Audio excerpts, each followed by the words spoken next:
안녕하세요, 달보기 여러분. 지난 1회기에 이어 오늘은 2회기 불면증의 비약물적 치료와 약물 치료를 비교할 시간을 가질 것입니다. 2회기 시작하기 앞서 1회기 시청해보셨나요? 간단한 퀴즈를 통해 지난 회기를 복습하도록 하겠습니다.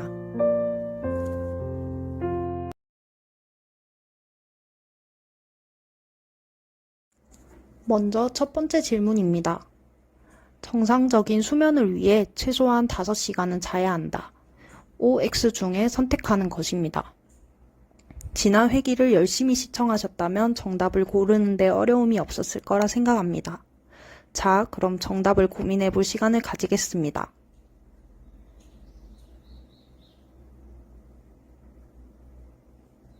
다들 고르셨나요? 정답은 X입니다. X인 이유는 다음과 같습니다.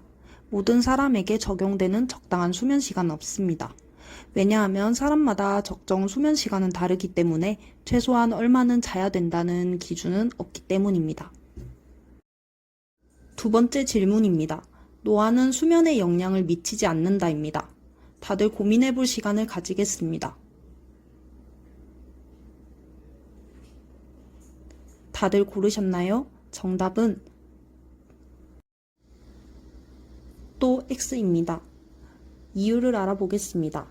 나이가 들면 잠이 좀 더 얕아지고 수면의 질이 떨어지는 것을 느끼게 됩니다. 이러한 수면의 변화는 수면 장애로 이어질 수 있지만 항상 그런 것은 아닙니다. 여기까지 다들 맞추셨나요? 마지막 질문으로 넘어가겠습니다. 마지막 질문입니다. 불면증의 진단 기준 중 수면 문제가 적어도 3개월 이상 지속된다입니다. 마지막 문제는 난이도가 좀 있지요? 고민해보는 시간을 더 가지겠습니다.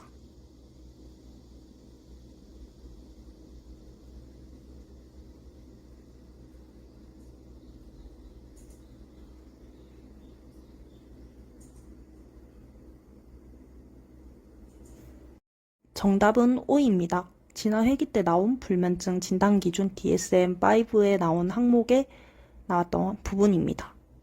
수면 문제가 적어도 3개월 이상 지속될 경우 불면증이라고 봅니다. 질문 3개가 조금 어려웠을 수도 있으리라 생각합니다. 다 맞추지 않았어도 이번 복습 기회를 통해서 기억하셨으면 좋겠고, 본 영상 외에 워크북에도 나와 있는 내용이니 집에서 시간 나실 때 한번 읽어보시면 도움이 될 것입니다. 다음은 워크북 6페이지 불면증 비약물적 치료에 대해 알아보겠습니다. 불면증 비약물적 치료는 불면증을 만성화시키는 지속 요인을 조절하고 잠자리에 들 때 과각성 상태를 줄이는 것을 목표로 하는 치료입니다. 과각성의 뜻은 신경계통이 감각 정보를 정확하게 여과하지 못하고 감각 예민도가 고양된 상태인 것을 말합니다. 불면증의 비약물적 치료가 수면 시작 및 유지에 도움을 주고 수면 효율을 높이며 주관적인 수면 만족도도 개선시킨다는 사실이 여러 연구에서 확인이 되었습니다. 미국, 유럽과 호주에서 발표된 모든 불면증 치료 가이드라인에서 1차 치료로 권장되고 있으며 우리나라에서도 2019년도에 발행된 한국판 불면증 임상 진료 지침에서 불면증에 대해 인지행동 치료를 우선적으로 시행되도록 강하게 권고하고 있습니다. 다음은 불면증의 비약물적 치료의 역사와 개념에 대해 알아보도록 하겠습니다.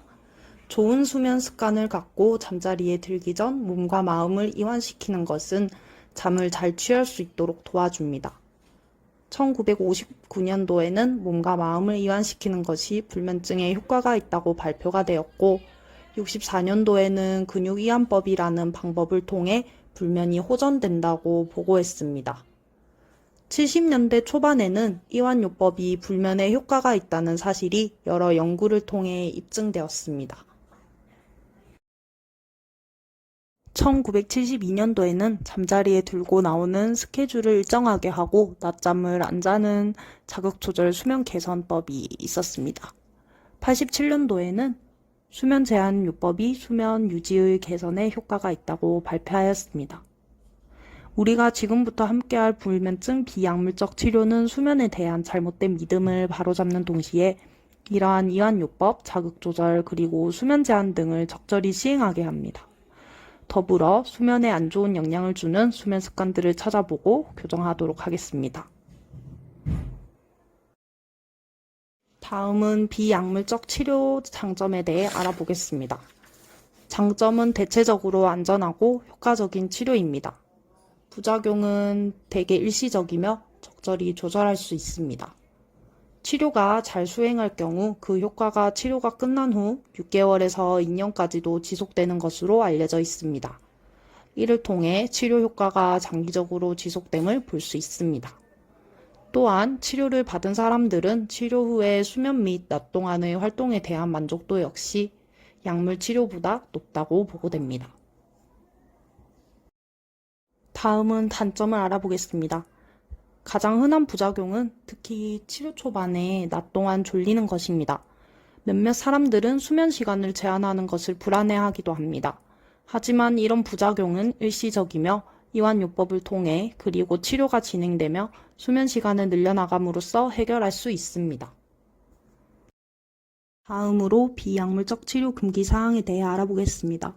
수면 제한 요법은 잠자는 시간을 줄임으로써 일부 질환을 일시적으로 악화시킬 수 있습니다. 또는 반대로 동반된 질환에 의해 비약물적 치료 수행이 어려울 수 있습니다. 다음 아래 사항을 참고하여 주의할 점을 알아보고 수면 제한 요법으로 인해 악화될 수 있는 질환이 있는지 확인합니다. 아래와 같은 질환은 일시적으로 악화시킬 수 있습니다. 첫 번째는 조울증, 두 번째 뇌전증, 또 다른 말로 간질이라고 합니다. 세 번째는 사건수면, 혼동각성, 야경증 및 목류병입니다.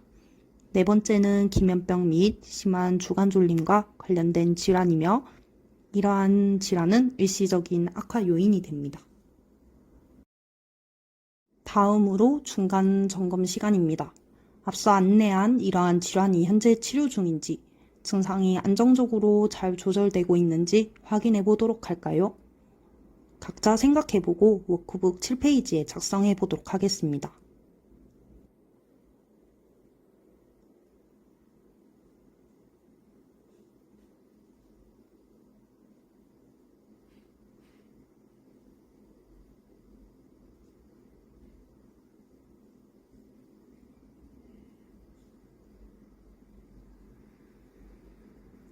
작성해 보셨나요? 그러면 다음 페이지로 넘어가겠습니다. 다음 챕터는 워크북 7페이지 불면증의 약물치료 부분입니다. 약물치료의 특징으로 초반에 빠른 효과가 있으며 남용 또는 의존하게 되는 문제가 생깁니다. 다양한 부작용으로는 잘 넘어지거나 선망 증상을 유발할 수도 있으며 일부 약의 경우 내성이 생기기도 합니다. 약물과 관련된 잘못된 생각을 유발하고 이러한 부분이 수면에 안 좋은 영향을 줄 수도 있습니다. 또한 이러한 약물 치료는 의사와 상의하여 4주 이내로 최소한의 기간만 사용하도록 권장합니다. 다음으로 불면증의 약물의 종류에 대해 알아보겠습니다. 가장 대표적인 부분은 벤조디아제핀 계열입니다.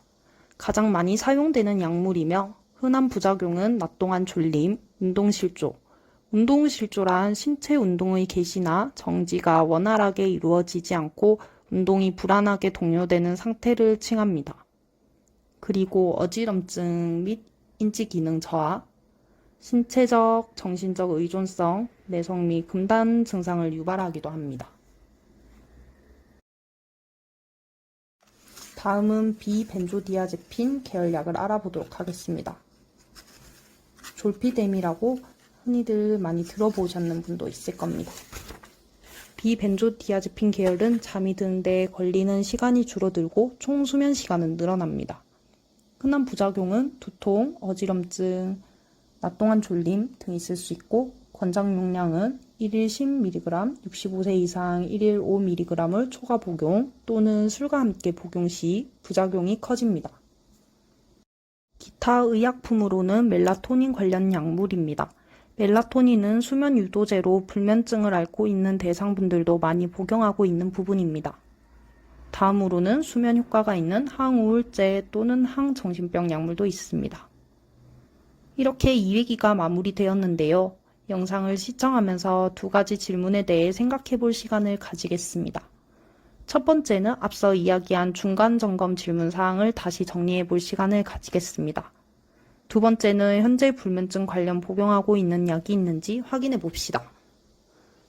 두 가지 질문 답변을 생각해 보고 궁금한 점이 있을 경우 유튜브 댓글에 적어주시면 감사하겠습니다. 다음 회기는 불면증의 비약물적 치료 방법 이해 및 실생활에 적용하는 방법에 대해 알아보도록 하겠습니다. 오늘은 내용이 어려운 부분이 많았는데요. 그래도 영상을 시청해 주셔서 감사드리고 영상 시청하면서 이해가 안 되는 부분이나 궁금한 점이나 개선됐으면 좋겠는 사항에 대해서도 댓글 남겨주시면 감사하겠습니다. 또한 영상 시청 후 출석했다고 아래 댓글로 남겨주시면 성실히 참여한 회원분들 대상으로 소정의 선물도 제공할 계획이니 꾸준히 출석해주시면 감사하겠습니다.